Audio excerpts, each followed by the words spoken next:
What's up, everybody? Anyextee here, coming to you today from the Giza plateau. Behind me is the massive, enormous Great Pyramid of Egypt, the Pyramid of Khufu, allegedly attributed to Khufu. But we're not here today to check out the pyramid. What we're here for is to actually take a closer look at what's right in front of it. Here on the east side, you can see this anomaly, which is this basalt stone floor. Many other tourists that come here, casual spectators that have no idea what this basalt floor is all about or what it was used for. This was actually, again, used for the Mortuary Temple of Khufu. It was disassembled in the 7th century BC and reconstructed as part of the Temple of Isis at Sais. And then some blocks were also used later in the 12th century for the Citadel of Saladin, which is in Cairo here. So the blocks have been dismantled and reused in other constructions. But what is this all about? Now, some will argue that it's not basalt, that it's actually dolerite. It's actually been proven though, however, there's been chemical analysis that's been done. And further, we know the quarry that this actually came from. But the whole purpose here of this floor, or what remains of the floor, was to host the temple, the Mortuary Temple attributed to Khufu. So what then is a mortuary temple? Mortuary temples were closely linked to the pyramids, usually located just outside a pyramid, and they were used as places for the living to bring offerings to the Ka of the deceased king. You see, for the ancient Egyptians, the goal in the afterlife, after the mummification process, was to have the Ka, that is the animating life force, fuse or amalgamate with the soul, which the ancient Egyptians referred to as the Ba. So the Ba and the Ka would come together in the afterlife for a spiritual resurrection and unification with the divine, the Neteru, or that which is above. So then we know that mortuary temples were closely linked to the afterlife, funerary rites, and that of the deceased. But were these pyramids really used as tombs? That's a subject for another video. What we're here for today is to actually take a look at this right over here. I want to show you what is considered evidence for ancient technology. This is one of the many tool marks that we see located here with the basalt floor. Take a look at this. You can see the precision cut going all along here. And if you look really close, you can even see the striations. So again, just to give you a look from another angle here, you can see the horizontal lines here. What appears to be lighter horizontal lines, striations. And if we get a really close detailed look, you can see what appears to be a little lip. But it just runs off right here.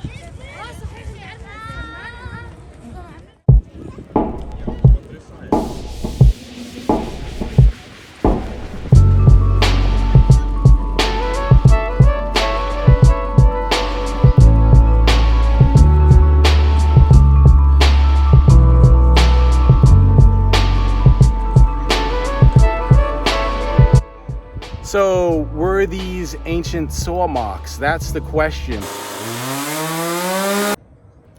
So just to bring some balance to the argument, I did question if these were in fact ancient tool marks or perhaps modern tool marks. So I wanted to go back and check the archaeological record because one of the pioneers for the ancient tech argument would be Flinders Petrie. He was among the first to note a lot of the tool marks that are attributed to antiquity, or at least he attributes them to antiquity. And I wanted to rule out that this isn't modern tool marks because we do know that there has been extensive work done here on the Giza plateau. For example, there were all channels that were cut all along here to host electrical cables that wrapped around and went to the Solar Boat Museum, which has now been moved along with the solar boat to the Grand Egyptian Museum. There was also at one period a road that ran right through here.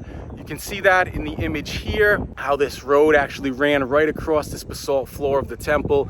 And we also know in the 1940s, we had the expeditions here, specifically the Harvard expedition with Egyptologist George Reisner, who did a lot of excavating in this area, particularly right around here with all of these so-called Queen's pyramids and tombs. And so I wondered, could this possibly be the product of modern technology that took place during the Harvard expedition? So I wanted to go back and check the archaeological record and see what Flinders Petrie had to say, because he really is a pioneer for the ancient tech argument. He was among the first to note the tool marks here in Egypt that he attributes to antiquity. And this right here is the only mention of worked surfaces by Petrie that I could find. And shout out to my colleague Shlomo for helping me locate this extract. It states, and I quote, "The broken blocks of basalt which border a track down the hill side E of the pyramid are almost certainly from this pavement. They are of exactly the same stone and have many worked faces remaining like those of the pavement. Their placing is quite rude and looks as if done by some barbarian destroyers." Unquote. And so I couldn't find anything with this specific stone in it, because if I could find something in Petrie's work, then we know that this is ancient. We know what we're seeing here was definitely done in ancient times. Now, it's very likely that these are quarry marks. It's very likely that when they shaved this from the quarry and broke away from the lava flow, that's the remnant of what we're looking at here. According to my dear friend and colleague, master craftsman and engineer Christopher Dunn, this is evidence for lost technologies in ancient Egypt, as he believes that this is actually the product of saw marks. So for Christopher Dunn, this represents evidence of lost technology in ancient Egypt, as we don't have any evidence in the archaeological record of tools that could have done this sort of work. So with no further ado, we will now hear what Christopher Dunn has to say. Chris, what's your It's take? actually got a curve on it. Yeah. I featured that in Lost Technologies of Ancient Egypt side. And there's quite a few blocks around here that have evidence of power saws that have been used. We can also see another example over here. You can see what looks like saw marks. Let me get a close-up for you.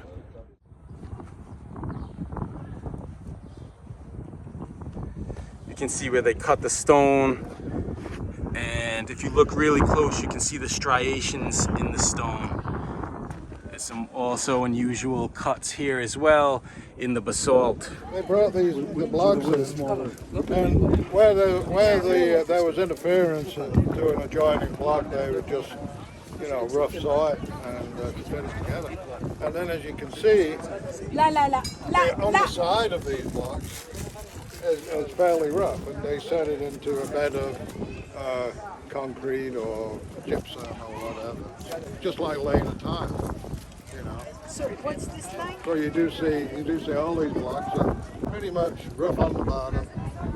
They're piled up on concrete or whatever they were using. See this all here, you have at least this one course that's visible, the second course, and then the basalt on top. That looks like a saw cut right there. It is. That's over here, yeah. Oh, okay. Is this a machine? Yeah. Yeah. Is it a machine? Yeah. Like if That's one how goes this way, it's one cut? goes up. Yes. What do you suggest then? What do you say about Well, you want to see where they had the saws? yeah? I can show you. You want to see? Yeah. We You want want to see the saw pit? Everything. Everything. So up here we go. Well, there's one right Here there. is There's one crystal. right there, and there's one between the Queen's Pyramid. There's a very, very fine example. Let's walk over. These. Yeah. So let's gather up the group first. All right. They carved a boat out of this? No, this was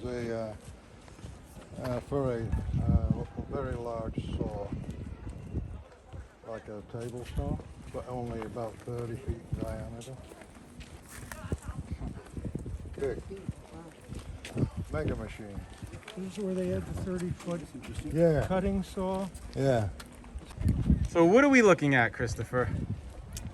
Okay, I'll give you a little background information on this.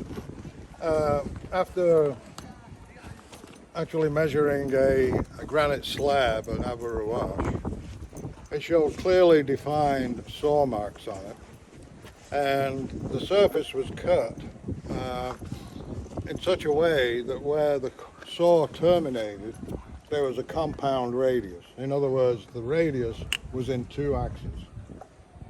One axis and then another axis.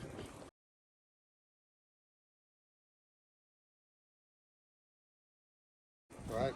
So it would have been more like if it was cut with a single blade, it would have been more like elliptical rather than radial. But it's a small section of an ellipse. Anyway, near the Aberwash, near that particular block, back up. Measuring the radius on both axes, I determined that the saw that cut it would have been over 37 feet in diameter. That is a very large saw, Yes. right? So the question then was, how did they fixture the saw? Was it above ground? Was it horizontal, vertical? What? The most logical thing would be to use it like a table saw, where most of it is actually under the table, right? And so looking in the area of Aberwash, there was what they called a boat pit just nearby. Yes. And then you come to Giza and you find these so-called boat pits that would actually serve to hold a gigantic saw. But when you think about it, it actually brings the manufacture and production of pyramid blocks clearly into a situation where, yeah, it could be doable then, because, you know, you're not relying on stone balls and copper chisels and wooden mallets, you know. You have very sophisticated equipment and huge equipment in order to do it. So they could slice through a block of limestone and deliver it to the pyramid as needed. And when you look at the pyramid blocks, you realize that they did not actually design the pyramid or the blocks of the pyramid to be identical each time, because there are different sizes. But they would actually call for a particular dimension to fill a specific space. So, hey, Joe, I need one that's 3.5 feet wide. Send me one that's 3.5 feet wide, or 6 feet wide, or whatever, as needed, right? And that's the way the pyramid was built. Wow. I would propose that the precision that's built into the pyramid, they concentrated that on the casing stones. So the casing stones were precisely cut, precisely spaced, placed, and they were the control of the entire structure, the casing stones. And then when you go on the inside, the chambers and the shafts, passageways, they were precise too. So they were the only elements in the building that required such extraordinary precision. The casing stones, the core masonry, different, you know, varied, but based on economy, right? And the randomness of the blocks that they receive. So they may not always have a block on hand to fill a particular space. They may use two to fill that space, you know, as needed. And so it does make the idea of building these pyramids become a little more simpler in a way. Right. We just need to find a way to roll them. But they have to fixture them, and then they have to push them through the saw. Right. I have a question. Yeah. So it's spinning this way, right? Yeah. Now, where's the hole through the middle of the saw? Like, where would that? Well, the axis of the saw would The be axis, probably up here. It would, yeah. We're at that level right. I'm just looking for some kind of a place where it would set. Well, you have a surface right there that they could have probably fixtured Fixtured it. something, yeah. Okay. But yeah, you would have a central axis where that is close to the surface, Right. so that That's you'd be. full of rubble too. So that's right down. Well, that's all added later. Yeah. Yeah. Then, so those are not both pits. No, They are saw pits. saw pits. So what is the saw made of? The saw is made of kryptonite, and you better stay away from it. Kryptonite. That That is an open question, my dear. But I like that idea. I like the kryptonite thing. You like It's the so kryptonite. hard. And it comes from very far. Right, but, Is this your third one? yeah, you're. Why the pyramid built from the inside out? So the No, it's last. built from the outside in. Oh. So they positioned the casing stones and then backfilled, and then put the backing stones with it. So the whole of the casing stones had to be so Then they precise. went inside. Because if you tried to do it so that every interior block was precise, you would have the opportunity for compounding error upon error. Structure first, interior second. Yeah. So away from the surface, it's all rough, you know, the outside and then the chambers inside are all polished and nice and clean, but inside it's just however they can get them to fit together. Yeah. Not Yeah, they have to fit. They have to be adjoined. So. But you never want everything to just match up seam-wise. They have to. No, generally though, the layers are pretty much the same. Right. Yeah, the level. Yeah, the height is pretty much the same. But the width and the depth, they could vary. Chris, how do one you, level to the next, the size will be different. Yeah. Christopher, how do you account for, it appears to be as like dowel holes? As you walk along further, I've seen some of the holes in the sides. So I always assume that's maybe where they had like wooden dowels and used it as a level floor for, as you know, academia teaches us it's a boat pit. How does that work with your theory? Yeah, I mean, what would they be used for? Or could that be a later addition? What's your take on that? it could be a later addition. I think below the level of the central axis of the saw, the only thing that's going on below that is waste being removed from the block. So you're going to have, a lot of, And how about this, like this hole here? So it almost looks like something would have fit. Right, I in don't there know. to, I mean, your guess is as good as mine. Maybe they put a vacuum tube down the vacuum cleaner, you know, and sucked it out. Right, yeah. Maybe water. Well, yeah, because it could feed water through there to help the saw. Yeah, kind of, possibly, yeah. This is to organ. Could be hot. The loop here too, Yeah, but the big one might be solar. yeah, The big ones. The little ones may be saw board. same thing. This looks like this was. This was all quarried. No, it's not said. There's a very casing. This is apparently very. Because the We solar can boat, talk about that. yeah, the pit for the boat was If different. it's boat shaped, it wasn't a boat pit. Okay. It's a saw pit. Perfect. Because I agree. Khufu's boat was found in a rectangular Yes, pit, right? they are here. Yes, right. They are right here. They are not in boat shape. But there's no Right. boats. No The boats. only would, in other words, the only boat that was discovered on the plateau was not in the shape that you see here. Over there, again, we have the remains of the Solar Boat Museum, that odd structure on the side of the pyramid. It used to be a museum. We would take the group in there and see the solar boat inside. And the pit for that is over there, but it's a rectangular pit. Whereas you have these, which take the shape of a boat, which could potentially be pareidolia, our own psychological, you know, okay, it looks like a boat, it could fit. But we never found any actual boats here. The only remains of a boat that we found were in this rectangular pit. So what, if anyone's missed it, what Chris is saying is that these were not boat pits as perpetuated by Egyptologists, that they were actually saw pits. Well, it sure wouldn't make sense to store your boat in there. Hard to get it out. Yeah. Unless it was symbolic of There are a something. couple in meant for Saqqara as sale. well. Yeah. Yes, yes. Yeah, Chris, this looks like this is a pyramid. yeah. It's a Yeah, Queen's Pyramid, so-called. Is this the same era? Of course. Yeah. Yeah, these are all satellite pyramids. The first one is attributed to Hatteparis, the mother of Khufu. And actually, it was George Reisner. He worked with the Harvard expedition, one of the first Egyptologists out here. And he's actually one of the first proponents to assign the Sphinx to Khafra. So, These guys were all wrong, so who cares what they call? yeah, well, who cares what the Egyptologists say?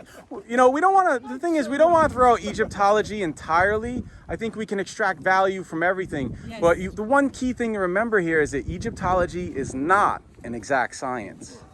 Oh, yeah. We keep And when excavating you and have finding. Egyptologists learning one thing and have one lane, you know, and they're trained in one field. Here we have experience from an engineer who has a whole different perspective. We're looking at things through an entirely different lens. Well, through scientific methods rather than just sticking to doctrine. Anecdotal. Right. Oh, they did. So maybe they were using. Yes. They're all working together, yeah. Oh, okay.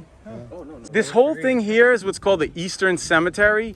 And the one thing to keep in mind, we're on the west side of the Nile. Anything west is attributed to death. The ancient Egyptians didn't have a word for death. It'd be like westing. You go to the west because the sun rises in the east and sets in the west. And it's actually not death. As you know, the esoteric tradition, we view it as essentially a new beginning, the greatest initiation of all. But I believe I know there's remains here because there's actually one of the tombs over here. We can't go into this, is all closed off now, but there is a tomb there where I believe they still keep there's a skull in there if they pick up, I've seen it in the past, but there have been remains. I don't know off the top of my head if they found remains in this one or this one, but Hatshepsut was missing. She wasn't in her actual proper pyramid, and then there was a pit on the side that was attributed to her. And it's actually a new theory that will be emerging and featured on the Ancient Architects channel probably within the next month or so, that there was even another pyramid that no longer remains, that the causeway had shifted. I don't want to give away too much. You'll have to just tune in to Ancient Architects for more.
Right over here, we can see one of the remains of the Granite Pillars. In fact, this is one of the last pillars that are actually still here in situ.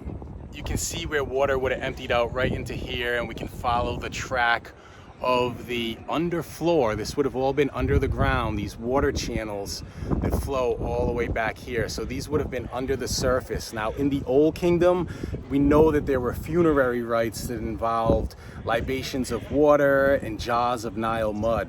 So this is appropriate to find these water channels all throughout the temple. Water, of course, is the key to life. And I do believe that water, resonance, sound, and vibration may play a more important role than assumed in the mainstream narrative. This would all be part of the mysteries of water, which were personified by Khnum at Elephantine Island, the master of mysteries of water. So let me know what you guys think in the comments down below. Is it in fact ancient lost technology? Could it potentially be the product of the early expeditions from Harvard who may have been trying to cut their way through the stone? I don't know. I can't say with certainty. I'm curious to hear what you guys think. When is a boat pit not a boat pit? So that just about wraps it up. We have the sun setting in the background just behind the pyramids. And again, as my dear friend Christopher Dunn would say, the true genius of the pyramid builders was not limited to the design of their tools, but also the design and concepts that went into the pyramids themselves, that which is seen and unseen.